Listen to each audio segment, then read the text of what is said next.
اعوذ باللہ من الشیطان الرجیم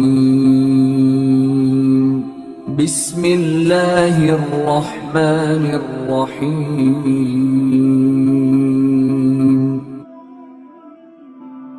معزز سامعین اکرام، اللہ رب العالمین نے قرآن مجید کے اندر ارشاد فرمایا کہ وَيُسِرُونَ عَلَىٰ أَنفُسِهِمْ وَلَوْ كَانَ بِهِمْ خِصَاصَةٌ۔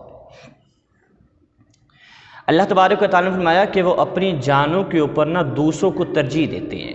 وَيُسِرُونَ عَلَىٰ أَنفُسِهِمْ وَلَوْ كَانَ بِهِمْ خِصَاصَةٌ، اگرچہ خود انہیں کیا ہو، محتاجی ہو، وہ ایثار کرتے ہیں اپنی چیزوں کا۔ آج کی جو میری تقریر ہے، جو عنوان ہے آج کا، وہ ہے ایثار کے حوالے سے۔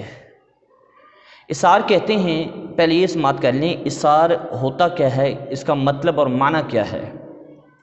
یاد رہے کہ ایثار کا معنی ہے کہ کسی چیز کی بندے کو خود ضرورت ہو نا، ایک چیز کی بندے کو ضرورت ہو، اپنے آپ کو ضرورت ہو، اپنی ضرورت کے باوجود وہ چیز کسی اور کی ضرورت پورا کرنے کے لیے دوسرے کو دے دینا، اس کو ایثار کہتے ہیں۔ اپنے خود کو بھی ضرورت ہو، مثال کے طور پر آپ کو پانی کی پیاس لگ رہی ہو اور آپ پانی کا گلاس منگوائیں، اور آپ کو شدت پیاس ہو، اور آپ کو شدت پیاس کا عالم ہو، تو وہ پانی کا گلاس آپ نے میٹھا بنوایا، شربت بنایا، اور آپ کو بڑا پسند ہے، وہ آپ نے بنوایا، اور اتنے میں کوئی دوسرا آ گیا اور اس نے مانگا، تو آپ نے وہ گلاس اس کو دے دیا۔ تو خود کو پیاس تھی، خود نہ پیا، دوسرے کو دے دیا، اس کو کہتے ہیں ایثار۔ آپ کو بھوک لگ رہی تھی، کسی چیز کی تمنا ہو رہی تھی کھانے کی، آپ نے اپنا پسندیدہ کھانا بنوایا، اپنا محبوب کھانا بنوایا، تو وہ کھانا آپ نے جب بنوایا اور وہ پک کر آپ کے سامنے آ گیا، اب اتنے میں کوئی اور آ گیا، اور کھانا اتنا ہے کہ ایک ہی بندہ کھا سکتا ہے، آپ نے وہ کھانا اٹھا کر اس کو دے دیا، اس کو کہتے ہیں ایثار۔ اس کو کیا کہتے ہیں؟ ایثار کہتے ہیں۔ اور رب العالمین نے قرآن مجید کے اندر یہ فرمایا کہ وَيُسِرُونَ عَلَىٰ أَنفُسِهِمْ وَلَوْ كَانَ بِهِمْ خِصَاصَةٌ، وہ ایثار کرتے ہیں اپنی جانوں کے اوپر، اگرچہ خود کیا ہوں، محتاج ہوں، انہیں خود اس چیز کی حاجت اور ضرورت ہو، اس کے باوجود دوسروں کو عطا کر دیتے ہیں۔ یہ ہے ایثار۔ اور یاد رہے، یہ جو آیت کریمہ میں نے آپ کے سامنے پڑھی ہے، یہ آیت کریمہ جب نبی کریم علیہ السلام اور صحابہ کرام علیہم رضوان مکہ سے ہجرت کر کے مدینہ منورہ جب تشریف لے کے گئے نا، مکہ سے مسلمان ہجرت کر کے مدینہ میں تشریف لے کے گئے، جب مسلمان آنے مکہ مدینہ کے اندر پہنچے تو نبی کریم علیہ السلام نے بھائی چارہ قائم فرمایا۔ ایک صحابی مہاجر اور دوسرا انصار میں سے ایک انصاری، نبی کریم علیہ السلام نے ایک مدینہ سے لیا، ایک مکہ سے لیا، بھائی بنا دیا، پھر لیا، بھائی بنا دیا، دوسروں کو لیا بھائی۔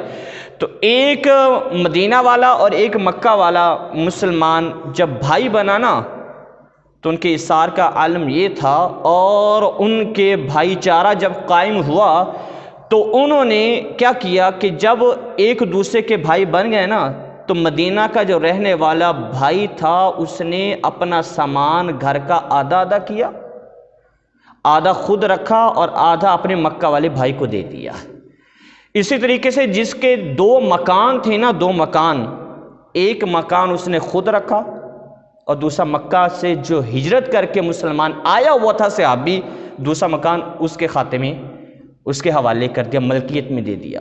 اور اسی طریقے سے جس مدینہ کے رہنے والے مسلمان صحابی کے دو باغ تھے نا، اس نے ایک باغ خود رکھا اور دوسرا باغ اپنے بھائی کو دے دیا۔ یہاں تک بھی بات آئی کہ جس صحابی مدینہ کے رہنے والے انصاری صحابی کی دو بیویاں تھیں نا، اس نے ایک بیوی کو طلاق دے کے دوسرے صحابی کے نکاح کے اندر بھی دیا۔ یہاں تک بھی بات، انہوں نے اس طرح سے کیا کیا، ایثار کیا، اور اپنے بھائی چارہ جو حضور علیہ السلام نے قائم کیا نا، اس بھائی چارے کے اندر جو قربانیاں انہوں نے اور جس طریقے سے ایثار انہوں نے کیا، اس کی مثال نہیں ملتی۔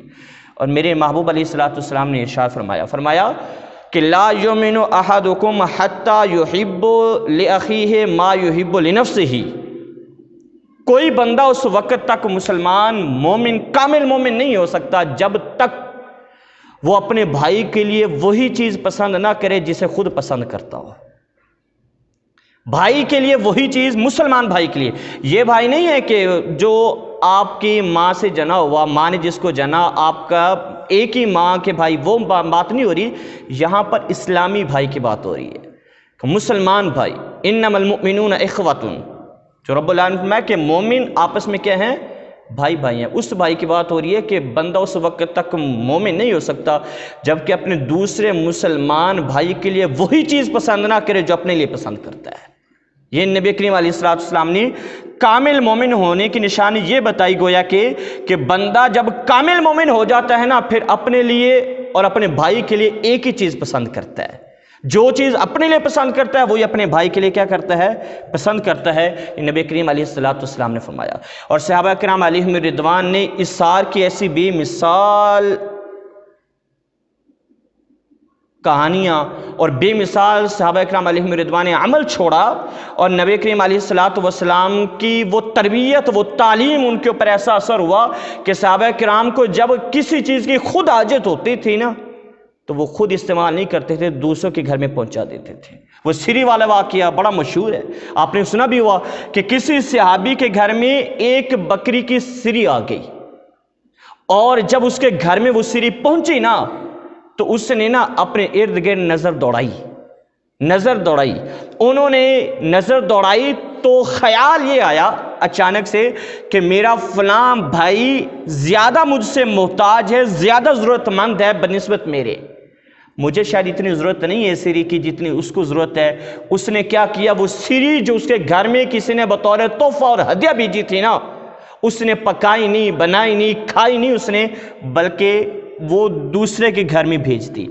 اب جب وہی سری دوسرے کے گھر میں پہنچی تو اس نے فٹافٹ لی نہیں، فٹافٹ پکائی نہیں، فٹافٹ پکا کے اپنا پیٹ نہیں بھرا، بلکہ اس نے بھی سوچنا شروع کر دیا کہ کیا مجھ سے زیادہ کوئی محتاج ہے، کوئی ضرورت مند ہے. تو اس نے سوچا، تھوڑی دیر بعد ذہن نے یہ جواب دیا، اس کو دماغ میں یہ خیال آیا کہ مجھ سے فلاں زیادہ محتاج ہے، فلاں زیادہ ضرورت مند ہے.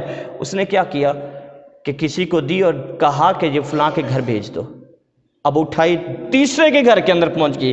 تیسرے نے سوچا تو تیسرے کے ذہن میں خیال آیا کہ نہیں وہ مجھ سے زیادہ محتاج ہے دوسرا، تو اس نے چوتھے کے گھر میں پہنچائی. پھر چوتھے نے سوچا پانچویں کے گھر میں، پانچویں نے سوچا چھٹے کے گھر کے اندر، اور چھٹے نے سوچا ساتویں کے گھر کے اندر وہ سری پہنچی. اور ساتویں نے جب سوچا نا تو سری دوبارہ اسی صحابی کے گھر میں آ گئی جہاں سے روانہ ہوئی تھی. جس نے پہلے بھیجی تھی واپس لوٹ کر اسی کے گھر کے اندر آ گئی. اور ہر بندہ یہ سوچتا رہا کہ نہیں یہ زیادہ محتاج ہے، نہیں یہ زیادہ محتاج ہے، نہیں یہ زیادہ محتاج ہے. یہ تھے صحابہ کرام علیہم رضوان اور حضور کے تربیت یافتہ، تعلیم یافتہ، جن کی تربیت میرے آقا نے کی کہ وہ اپنے آپ پر دوسروں کو ترجیح دیتے تھے. اور قرآن مجید کا فرمان ان کے اوپر بالکل صادق آتا تھا اور وہ اس کے مصداق ٹھہرتے تھے. وَيُؤْثِرُونَ عَلَىٰ أَنفُسِهِمْ وَلَوْ كَانَ بِهِمْ خَصَاصَةٌ. حالت جنگ کی بات ہے، یہ تو نارمل زندگی. حالت جنگ کی بات بھی حضرت حذیفہ رضی اللہ تعالیٰ عنہ وہ روایت کرتے ہیں. اب سوچیے جنگ کے اندر کیا حالت ہوتی ہے، بندے کو ہوش نہیں ہوتا جب بندہ زخمی ہوتا ہے.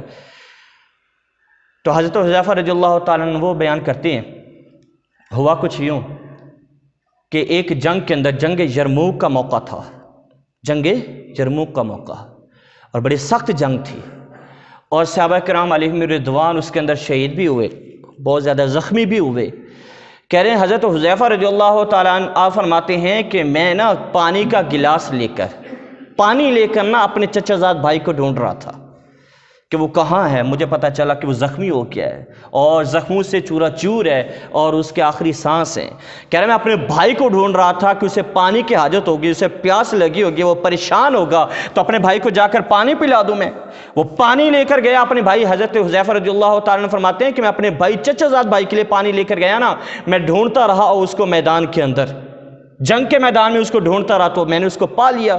جب میں نے اس کو پایا نا تو میں اپنے بھائی کے پاس پہنچا تو زخموں سے اس کا برا حال ہے اور زخم بہت زیادہ، اس کے خون بہ رہا ہے جسم سے، اور میں نے اپنے بھائی کو پانی پیش کیا، چچا بھائی کو.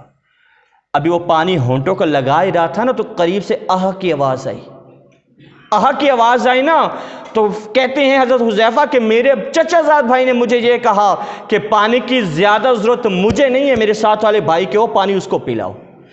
کہہ رہا میں پانی اس کے پاس لے کر گیا، اپنے ساتھ والے چچا زاد بھائی کے ساتھ جو شہید وہ لیٹا ہوا تھا اور زخموں سے چورا چور تھا اور بدن سے خون بہ رہا تھا، میں اس کے پاس پانی لے کر پہنچا، اور جب میں اس کے پاس پانی لے کر پہنچا نا تو وہ بھی پانی پینے لگا تو قریب سے کسی اور کی آہ کی آواز آئی، جو زخموں سے کرا رہا تھا اور تکلیف سے تڑپ رہا تھا، وہ بھائی مجھے کہنے لگا، ساتھ والا جس کے پاس میں پانی لے کر پہنچا تھا، کہنے لگا مجھے پانی کی زیادہ ضرورت نہیں ہے، میرے ساتھ والے بھائی کو پانی پلاؤ، وہ زیادہ تکلیف میں ہے، وہ زیادہ پیاس کے اندر ہے، وہ زیادہ دکھ کے اندر ہے، اور اس کا جسم جو ہے وہ زخموں سے زیادہ چورا چور ہے۔ کہنے لگا اس کے پاس پانی لے کر جب جا رہا تھا نا، ابھی پہنچا نہیں تھا، پہلے اس کی روح پرواز کر گئی۔ اس کی جب اس کی روح پرواز کر گئی تو میں نے کہا دوسرے کو پلاتا ہوں، جس کے پاس دوسرے نمبر پہ آیا تھا۔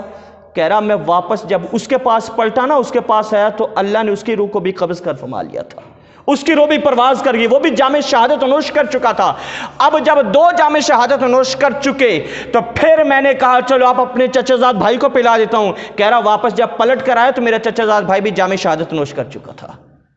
وَيُسِرُونَ عَلَىٰ أَنفُسِهِمْ وَلَوْ كَانَ بِهِمْ خِصَاصٌ، یہ عملی تصویر ہے اس کی، اور یہ واضح ہے کہ صحابہ کرام علیہم رضوان نے اپنی ذات کے اوپر دوسروں کو ترجیح دی، اور جب وہ اصرار کرتے گئے اللہ تبارک و تعالیٰ پھر جب بندہ اصرار کرتا ہے تو مرتبہ اور اس کے اللہ تبارک و تعالیٰ درجات کو بلندیاں بھی اسی طریقے سے کیا کرتا ہے، عطا کرتا ہے۔ یہ وجہ ہے نا ہم یہاں بیٹھ کر بھی ان صحابہ کرام علیہم رضوان کا ذکر کر رہے ہیں، ممبروں کے اوپر بھی ان کا نام لیا جا رہا ہے، اور ممبر کے اوپر بھی ان کو یاد کیا جا رہا ہے، ان کے ترانے گائے جاتے ہیں، ان کا نام لیا جاتا ہے اور ان سے محبتوں کا اظہار کیا جاتا ہے۔ اور یاد رکھ دنیا نے تو ایک دن ختم ہو جانا ہے، دنیا نے کیا ہو جانا ہے، ایک دن ختم ہو جانا ہے، فنا ہو جانا ہے، جو ہم نے بنایا وہ یہاں چھوڑ کر جانا ہے، ایک پائی بھی ساتھ لے کر نہیں جانی، جائے گا تو یہ صرف کپڑا جائے گا، اور یہ کپڑا بھی ایسا ہوگا جس میں جیب نہیں لگائی ہوتی، جیب بھی اس میں نہیں ہوتی۔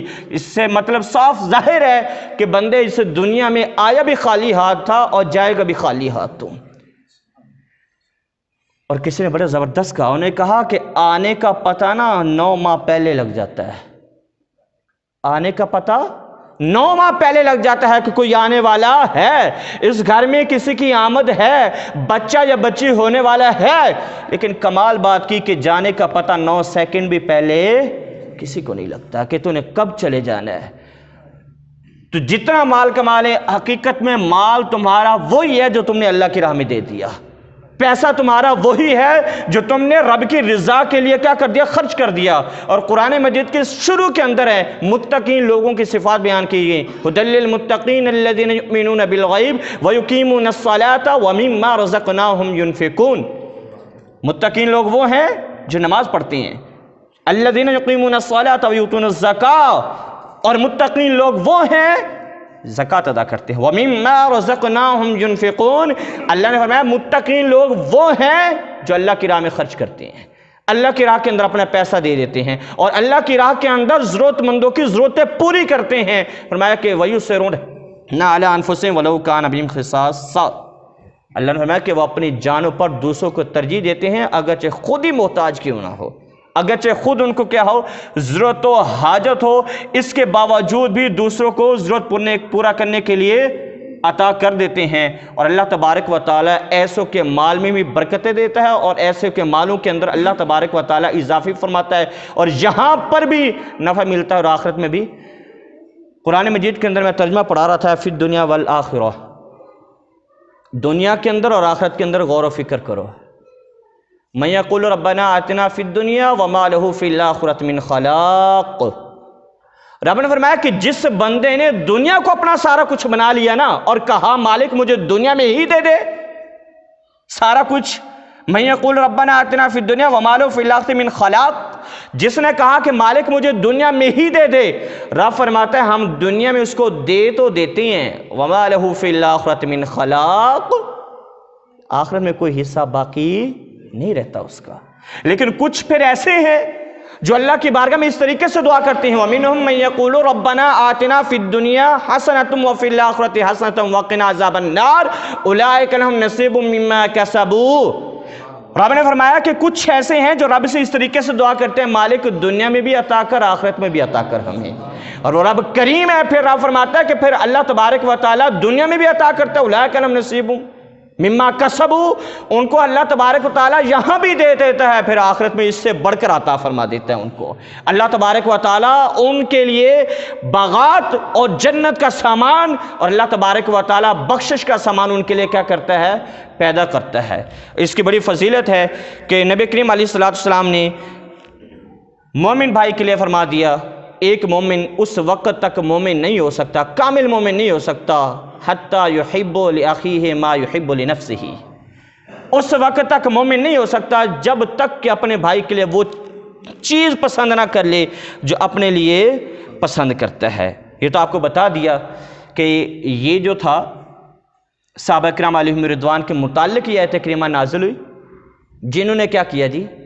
جنہوں نے مکہ کے مسلمانوں کے ساتھ بھائی چارے کی ایسی مثال قائم کی کہ ہر چیز کے دو دو حصے کر دیے، ایک حصہ خود رکھ دیا، دوسرا بھائی کو دے دیا، اور اس کے اوپر ذرا بھی ان کا ملال، کسی قسم کا ملال بھی نہیں تھا۔ اور اثار کے بارے میں ایک حدیث پاک ملتی ہے کہ کریم آقا علیہ السلام کا ایک مہمان آیا، حضور علیہ السلام کا مہمان بن کر جب وہ آیا نا تو کریم آقا علیہ السلام اپنے گھر میں تشریف لے کے گئے۔ جب تشریف لے گئے، اما عائشہ صدیقہ رضی اللہ تعالیٰ عنہ اور دیگر ازواج مطہرات سے پوچھا کہ کھانے کے لیے کچھ ہے؟ انہوں نے کہا جی کھانے کے لیے سوائے پانی کے اور کوئی چیز بھی نہیں ہے۔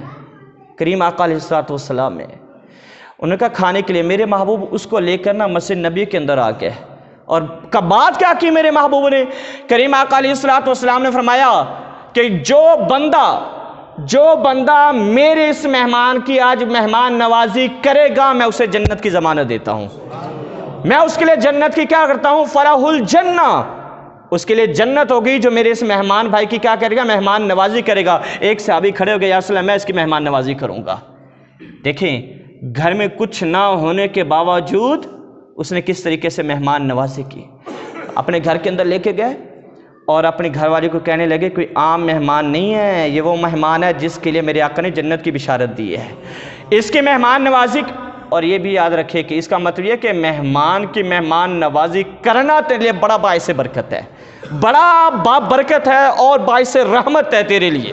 میرے آقا نے فرمایا کہ مہمان جب تیرے گھر میں آتا ہے تیرے گھر میں کھاتا ہے تو اس کو کھلاتا ہے خوش دلی سے اللہ کی رضا کے لیے اور حضور علیہ السلام کے حکم کی پابندی کرتے ہوئے، میں جب وہ آتا ہے تیرے گھر سے جاتا ہے تو جاتے ہوئے تیرے گھر سے بلائیں لے جاتا ہے، تکلیف کو لے جاتا ہے، اور جب آتا ہے تکلیفیں ہوتی ہیں لیکن جب جاتا ہے تو تیرے گھر سے تکلیفوں کا صفایا کر کے جاتا ہے۔ اپنی گھر والی کہنے لگا کہ یہ وہ مہمان ہے جس کے لیے میرے آقا نے فرمایا کہ جو اس کی مہمان نوازی کرے گا تو فلاح الجنہ، اس کے لیے کیا ہوگی؟ جنت ہوگی۔ تو پوچھا گھر میں کچھ ہے؟ گھر میں کچھ ہے؟ تو اس نے کہا گھر میں کچھ بھی نہیں ہے، صرف بچوں کا کھانا پڑا ہے۔ انہوں نے کہا بچوں کا کھانا پڑا ہے؟ تو وَيُسِرُونَ عَلَىٰ أَنفُسِهِمْ وَلَوْ كَانَ بِهِمْ خِصَاصَةٌ، انہوں نے کہا بچوں کا کھانا ہے نا تو آج ایسا کرو کہ بچوں کو سلا دو بھوکا، اور کھانا جو بڑا ہے نا اس کے مہمان کے لیے تیار کر دو۔ کیا کیا ماں نے، وہ ماں بھی صحابیہ تھی، اس نے ماں نے کیا کیا؟ بچوں کو نا بند کر کے نا دیے بند کر کے اب بچوں کو سلانا شروع کر دیا، بچوں کو سلا رہی ہے، بچے سو گئے۔ اب وہ کھانا تیار کیا جو کھانا مختصر ہے۔ جب کھانا تیار ہو گیا، مہمان کے سامنے دسترخوان لگا، اس نے اپنی بیوی کو نا پہلے بتا دیا تھا رازداری سے کہ جب مہمان کھانا کھانے لگے نا تو تم نے چراغ کو ٹھیک کرنے کے بہانے سے چراغ کو گل کر دینا ہے، اس کو بجھا دینا، اس کا ٹھیک ہے۔ کھانا پکا، دسترخوان لگا، چونکہ مہمان نے اکیلے تو نہیں کھانا تھا، مہمان نے کہنا تھا میزبان ساتھ کھائے، میزبان کے علاوہ مہمان نے کھانا نہیں تھا۔ انہوں نے کہا مہمان کی یہ بات بھی مان لیں گے کہ تیرے ساتھ کھاتے ہیں، تو کیا کرنا کہ جب کھانا اسٹارٹ ہو، شروع ہو تو چراغ کو بجھا دینا۔ میں کیا کروں گا کہ مجھے مہمان کہے گا کھانا کھاؤ، میں اس کے ساتھ بیٹھ جاؤں گا، منہ ہلاتا رہوں گا، لقمے نہیں لوں گا، منہ ہلاتا رہوں گا، لقمے ایسے بھی لگے گا کوئی چیز اٹھا رہا ہوں، اٹھاتا بھی رہوں گا گویا کہ اس کے سامنے، منہ بھی ہلاتا رہوں گا، اس سے باتیں بھی کرتا رہوں گا، اور اسے لگے گا میرا میزبان میرے ساتھ کھا رہا ہے، کمال ہوگی۔ تو بیوی نے ایسا کیا، دسترخوان لگا، کھانا سامنے آیا، میزبان بیٹھا، مہمان بیٹھا۔ اب بیوی نے اس کے مطابق جو خامد نے کہا تھا چراغ کو ٹھیک کرنے کے بہانے چراغ کو گل کر دیا۔ اب مہمان کھا رہا ہے، میزبان ساتھ منہ ہلا رہا ہے، مہمان کھا رہا ہے، میزبان ساتھ منہ ہلا رہا ہے، اور مہمان سمجھنا میزبان کھا رہا ہے۔ تو بہرحال کھانا سارا مہمان کھا گیا، میزبان گھر والا بندہ بھوکا، بیوی بھوکی، بچے بھوکے، مہمان کا پیٹ بھر گیا تھا۔ اور کمال کی بات آگے ہے، صبح ہو گئی، نماز پڑھی، میرے آقا کے پاس گئے، میرے آقا نے آگے بلا لیا، آگے بلایا، اور میرے آقا نے فرمایا آپ دیکھیں کھانا کس نے کھلایا؟ اس صحابی نے کھلایا۔ بنانے والی کون تھی؟ اس کی بیوی تھی۔ سونے والے کون تھے؟ اس کے بچے تھے۔ کھانا اس نے کھلایا، اور جس طریقے سے کھلایا نا میرے آقا سارا جان چکے تھے۔ میرے آقا نے پاس بلایا، میرے آقا نے بلا کر فرمایا ایسے ابھی تجھے پتہ ہے کیا ہوا رات کو؟ یا رسول اللہ کیا ہوا؟ فرمایا کہ رات کو جس طرح تو نے مہمان کی خدمت کی ہے نا، اللہ بھی اس طرح مسکرا پڑا ہے تیری خدمت کے اوپر، مسکرا پڑا ہے، ہنس پڑا ہے، اس کا مطلب ہے۔ اور ہنس کا مطلب یہ ہے، میرا آقا نے فرمایا کہ جس طریقے سے تو نے مہمان کی مہمان نوازی کی ہے، اپنے بچوں کو بھوکا سلایا ہے، خود بھوکا سویا ہے، تیری بیوی بھوکی سوئی ہے، یہ رب کو اتنا پسند آیا، رب نے واقع تیرے لیے جنت عطا کر دی ہے، رب نے تجھے جنت عطا کر دی ہے، اللہ کی اتنا پسند آیا تیرا۔ یہ ہے وَيُسِرُونَ عَلَىٰ أَنفُسِهِمْ وَلَوْ كَانَ بِهِمْ خِصَاصًا، ان کو خود بھی محتاجی ہوتی ہے لیکن خود نہیں کھاتے، دوسروں کو کھلا دیتے ہیں، خود نہیں پہنتے دوسروں کو پہنا دیتے ہیں، اور یہ بڑی بات ہوتی ہے۔ بندہ خود محتاج، آج تو ماشاءاللہ ہمارے پاس سب کچھ ہونے کے باوجود چاہتے ہیں کسی کو نہ دیں، اور یہ حقیقت ہے، بھائی کو بھی نہ دیں، کسی کو نہ دیں، اور یاد رکھ جب تو کسی کو نہیں دیکھا وہ رب تجھے عطا کر رہا ہے، وہ رب نے پھر لے بھی لینا ہے، وہی رب ہے جو تجھے عطا، اور رب کسی کو دے کر بھی آزماتا ہے اور کسی سے لے کر بھی آزماتا ہے۔ حضرت میرے آقا علیہ الصلوۃ والسلام کہ صحابہ کرام کی یہ شان ہے کہ جو آئے اسے کیا کر دیتی؟ جھولیاں بھر بھر کے، خود بھوکے دوسروں کو کھلاتے ہیں۔ میرے آقا علیہ السلام کی تو کیا شان ہے، کیا حضرت منصور بن عمار رضی اللہ تعالیٰ عنہ آپ فرماتے ہیں کہ میرے والد محترم نے مجھے بتایا کہ حضرت لیث رضی اللہ تعالیٰ عنہ سے نا کسی عورت نے شہد مانگا، تھوڑا سا شہد مانگا، کسی عورت نے تھوڑا سا شہد مانگا، تو آپ نے کہا کہ فلاں جگہ پر چلی جاؤ اور وہاں پر میرا شہد بھی ہے اور میرا ایک نگہبان وکیل بھی بیٹھا ہوا ہے وہاں پہ، اور جا کر اسے یہ پکڑا دینا۔ جا کر اسے یہ پکڑایا نا تو اس وکیل نے کہا کہ تجھے وہ نا شہد دے دے گا، تیری ضرورت کو پورا کر دے گا۔ جب وہ لے کر اس کے پاس گئی نا تو اس نے اس کو 120 رطل شہد عطا کر دیا، دے دیا اس کو۔ مانگا کتنا سا تھا جی؟ بالکل تھوڑا سا شہد مانگا تھا۔ جب حضرت وہ کہتے ہیں کہ اس کے پاس حضرت لیث رضی اللہ تعالیٰ عنہ کے پاس ایک شخص بیٹھا ہوا تھا، کہنے لگا کہ اس نے تھوڑا سا مانگا تھا، آپ نے 120 رطل، اور ایک رطل پتہ ہے کتنا ہوتا ہے؟ پاکستانی وزن کے مطابق آدھا سیر ہوتا ہے، تو 2 رطل کتنا ہو گیا؟ 1 سیر ہو گیا، تو مطلب کیا 120 رطل کتنا ہوا؟ 60 سیر ہوا۔ اس نے 60 سیر شہد اس کو دے دیا، اس عورت کو دے دیا۔ تو ساتھ والے کسی نے پوچھا، اس نے کمال بات ہے، ان کا عورت نے تھوڑا سا مانگا تھا اور آپ نے اتنا زیادہ دے دیا، 60 سیر شہد اس کو دے دیا۔ تو کمال بات کہ حضرت لیث رضی اللہ تعالی عنہ نے انہوں نے کہا کہ عورت نے اپنی شان کے مطابق مانگا اور ہم نے اپنی شان کے مطابق عطا کر دیا اس کو۔ کیسی کمال بات ہے! انہوں نے کہا انہوں نے مانگا اپنے ظرف کے مطابق اور ہم نے اس کو دیا اپنے ظرف کے مطابق۔ اور مجھے پہ یہ بات یاد آ گئی، میرے آقا علیہ الصلوۃ والسلام کے پاس ایک صحابی ہے، مجمع الزوائد کے اندر یہ روایت موجود ہے اور مولا علی اس کے راوی ہیں۔ ایک اعرابی آیا اور آ کر نا سوال کرنے لگا، بار بار سوال کرنے لگا، بار بار مانگ رہا ہے آقا علیہ الصلوۃ والسلام سے۔ بار بار جب مانگنے لگا نا تو میرے آقا علیہ الصلوۃ والسلام نے کچھ دیر تو خاموشی اختیار کی، لیکن پھر میرے آقا نے فرمایا کہ چلے مانگ، کیا مانگتا ہے؟ انہوں نے کہا جی یا رسول اللہ صلی اللہ علیہ وسلم میں نے سفر پہ جانا ہے تو مجھے ایک اونٹ چاہیے۔ اب مولا علی رضی اللہ تعالیٰ عنہ فرما رہے تھے کہ جب حضور نے فرمایا نا چلو مانگ، کیا مانگتا ہے تو؟ کہہ لیں ہم تو اپنی قسمت پر، اس کی قسمت پر رشک کرنے لگے کہ بندہ کتنی قسمت والا ہے اور کتنے بخت والا ہے، نصیب والا ہے کہ میرے آقا نے فرمایا کیا مانگتا ہے؟ آج تو یہ سب کچھ مانگ لے گا، سب کچھ۔ تو اس نے کہا نا مجھے اونٹ دے دے، تو حضرت علی کہتے ہیں وہ مانگا بھی تو کیا مانگا؟ یعنی جس طرح کا دروازہ تھا اور جس طرح کا شخصیت تھی اور جس طرح کی شان تھی اس کے مطابق میرے آقا نے فرمایا جا دیا اور بھی کچھ مانگ کیا مانگتا ہے؟ انہوں نے کہا جی پھر دوبارہ مانگا، کہنے لگا یا رسول اللہ اس کے اوپر وہ کجاوا ہے نا، وہ کجاوا بھی عطا کر دیں۔ کہنے لگا پھر بھی نہ مانگا اس نے۔ آقا فرماتے ہیں چلو کجاوا بھی دے دیا، مانگ لیا اور بھی کچھ کیا مانگتا ہے؟ کہنے لگا یا رسول اللہ آنے جانے کا خرچہ بھی دے دیں۔ آقا نے فرمایا وہ بھی دے دیا لیکن کوئی بات نہیں تو نے کی۔ آقا نے پھر مثال دی، میرے آقا نے فرمایا کہ اے بندے تیرے سے وہ بنی اسرائیل کی بوڑھی جو ہے وہی اچھی تھی۔ کہنے لگا یا رسول اللہ وہ کیسے؟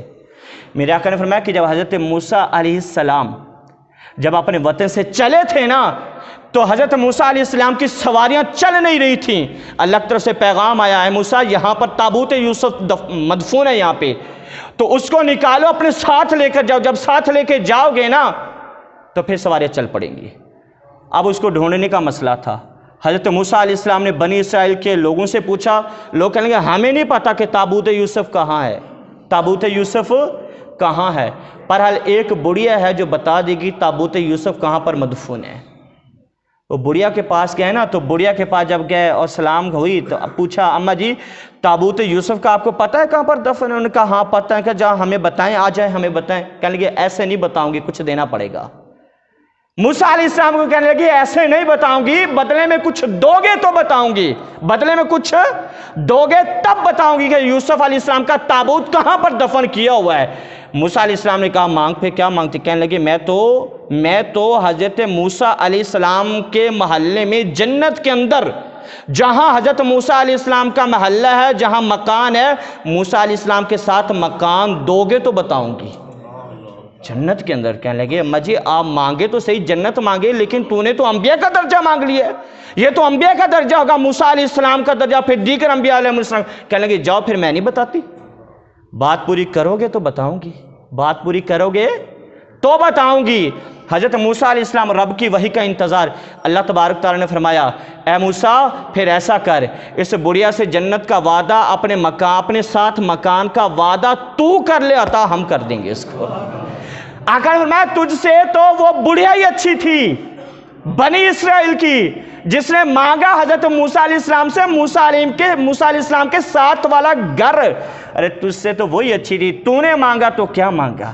تو میرے آقا گویا کہ امت کو یہ بتا رہے، میرے آقا کو اللہ تبارک و تعالیٰ نے ساری کنجیاں عطا کر لی ہیں، اب تنگی داماں پہ نہ جا اور بھی کچھ مانگ، اب تنگی داماں پہ نہ جا اور بھی کچھ مانگ، ہیں وہ آج مائل با عطا اور بھی کچھ مانگ۔ اور پھر میرے اعلیٰ حضرت نے مانگا اور کیا فرمایا مانگیں گے مانگے جائیں گے، منہ مانگی پائیں گے، سرکار میں نہ لا ہے نہ حاجت اگر کی ہے، مانگیں گے مانگے جائیں گے۔ اور مجھے ایک اور بات یاد آ گئی، آخری بات آپ کو بتاؤں، حضرت یہ بھی بڑی پیاری بات ہے، حضرت غزالی زمان رحمۃ اللہ تعالیٰ علیہ آپ بیان فرما رہے تھے حضور کے سخاوت کے اوپر، حضور کے سخاوت کے اوپر ایک سائل کھڑا ہو گیا اور آ کر کہنے لگا، آپ کہتے حضور زیادہ سخی تھے تو بات تو ٹھیک ہے، لیکن ایک بات کی سمجھ نہیں آتی۔ کیا؟ انہوں نے کہا جہاں پر حاتم طائی بیٹھ کر سخاوت کرتا تھا نا اس ہال کے 7 دروازے تھے، اگر ایک سائل پہلے دروازے سے آ رہا ہے وہاں سے سوال کیا وہاں سے بھی ملا، وہی سائل دوسرے پہ آیا دھتکارا نہیں کیا، اس نے سوال کیا وہاں سے بھی ملا، وہی سائل تیسرے دروازے پہ آیا وہاں پہ سوال کیا دھتکارا نہیں کیا، حاتم طائی نے وہاں سے بھی دیا، وہی سائل جو پہلے دوسرے تیسرے پہ اب چوتھے پہ آ چکا، اس نے چوتھے پہ آ کر مانگا، حاتم طائی جانتا ہے دھتکارا پھر بھی نہیں، پھر بھی عطا کیا اس کو، اور وہی سائل 5ویں پہ 6ٹھے پہ 7ویں پہ، حتیٰ کہ ایک سائل 7 دروازوں سے جب اپنی حاجت پوری کرواتا ہے مانگتا ہے تو وہاں سے اسے دیا جاتا ہے۔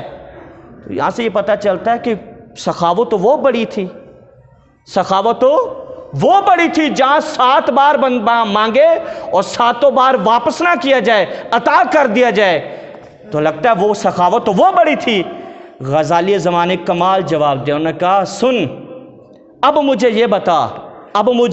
یہ بتا وہ بندہ پہلے دروازے پہ آیا اسے دیا گیا، جب پہلے دروازے سے آیا دوسرے پر کیوں گیا؟ دوسرے پر دیا گیا تو تیسرے پر کیوں گیا؟ جب تیسرے سے مل گیا تو چوتھے پر کیوں گیا؟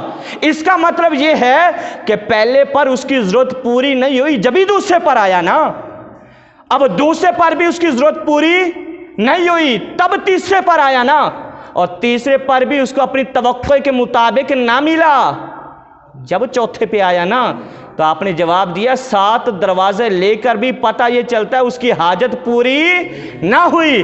اب سن میرے محبوب کی شان کیا تھی، میرے محبوب علیہ السلام کی شان یہ تھی جب سائل ایک بار آتا تھا میرے آقا اتنا دیتے تھے دوبارہ مانگنے کی حاجت نہیں پڑتی تھی، اس کا دوبارہ مانگنے کی حاجت نہیں پڑتی تھی۔ یہ میرے آقا کی سخاوت ہے، وہ بار بار مانگ رہا ہے، اس کا مطلب ہے حاجت پوری، اور میرے آقا نے ایک بار اتنا دے دیا، ایک بار اتنا دے دیا، دوبارہ ہاتھ پھیلانے کی ضرورت نہیں پڑی۔ یہ ہے مانگیں گے مانگے جائیں گے، منہ مانگے پائیں گے، سرکار میں نہ لا ہے نہ حاجت اگر کی ہے۔ اللہ پاک ہم سب کو عمل کی سعادت نصیب فرمائے، مالک ہمارے والدین ساری امت کی بخشش فرمائے، آمین واخر دعوانا۔